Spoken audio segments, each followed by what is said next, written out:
Para fazer o seu pedido, ligue ou visite o site.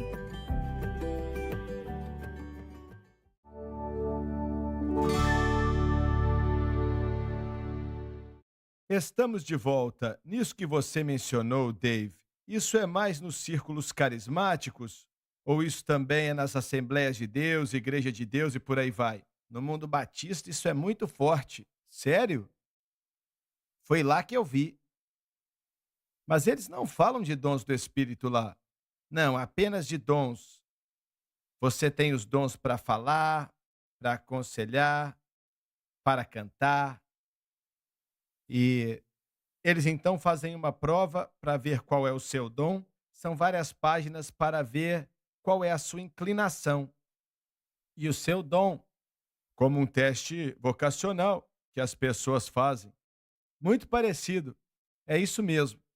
Eu fiz um em 87, 88. Lembra do irmão Simpson, envolvido com o evangelismo? Fui com ele para uma igreja em Pensacola em um final de semana e ele ministrou aquele teste e eu fiz. E não foi como no cenário batista, nem nada assim. Foram perguntas mais de bom senso. Você já deu uma mensagem em línguas? Já interpretou uma mensagem em línguas? Foi o que eu encontrei quando fiz esse teste. E olha, o bom senso já mostra para alguém se ela está operando no dom. E é algo que o Espírito Santo quer usar na sua vida. Foi o que eu entendi, pelo menos na época que eu vi essa prova e participei daquilo.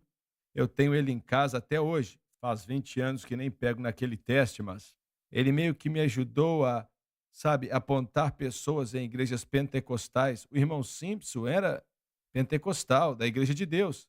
Então, ele era. Aquilo foi em 1987, 88, não, 87. Então, aquilo ajudou as pessoas para mostrá-los no que eles já estavam operando. Você não precisa de uma prova para isso. Quando eu comecei a estudar o exame ou a prova do C. Peter Wagner depois, isso aconteceu depois, e comecei a ver a forma dele dos dons, e ele dizia: se você sente que você é algo, então experimente, tente, pratique. Eu sei que o irmão Koski não quer que as pessoas elas venham experimentar a ser um missionário sem ter certeza do que é. Lembro quando ele começou o prático em 87 e anunciou que íamos ter uma nova aula prática, orando por muçulmanos na sexta. Na época, eu fiz com que todos os estudantes orassem e jejuassem por muçulmanos na sexta.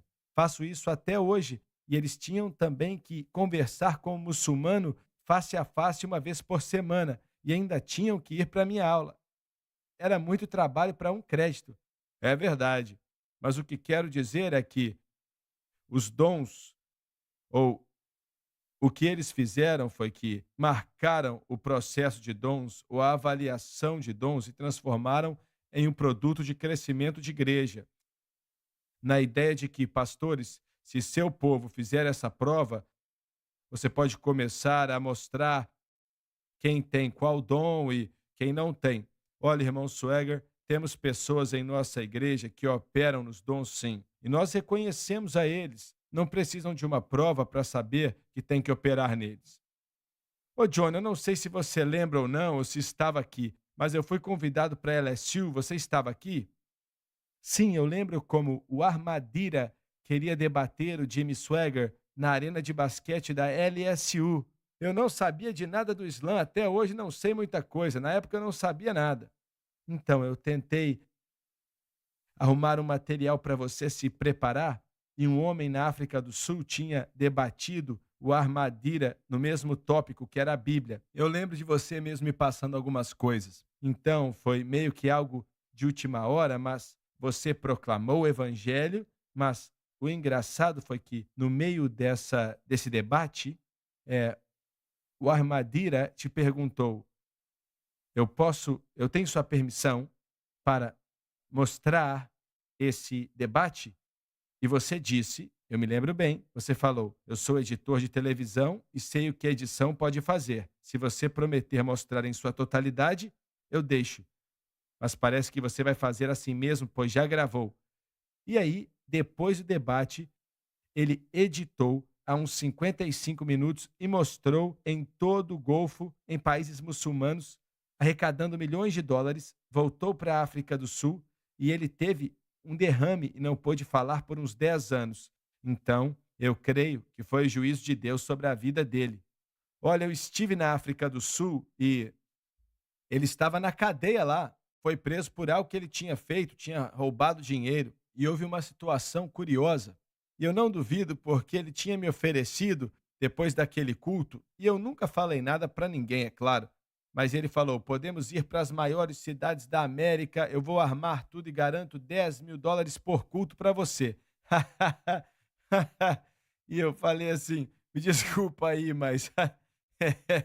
Então, ele era. É aquilo, né? Eu fiz um esforço para tentar chegar até para entrar na cadeia e ministrar para ele, mas não deixaram eu fazer aquilo e por aí vai. Mas eu tive vergonha porque eu não sabia nada sobre o Islã e ponto final. Mas foi muito interessante e eu estava tentando fazer o possível ali para debater com aquele homem. Durante aquela época, nós tínhamos, e talvez você se lembre, um muçulmano que tinha sido salvo através do nosso programa e se tornou um homem de filmagem aqui no nosso departamento de TV, lembra? Sim, era o Ali Abed, ele era do Irã. E um dos meus estudantes, o Jason, falou: irmão Koski, tem um iraniano ali em Baton Rouge, no posto de gasolina, querendo vir para a igreja. Ele veio para a igreja, foi salvo e acabou sendo a voz do Jimmy Swagger em Farsi. E aí o John e o Billy Hooper acabaram treinando ele no Ministério Internacional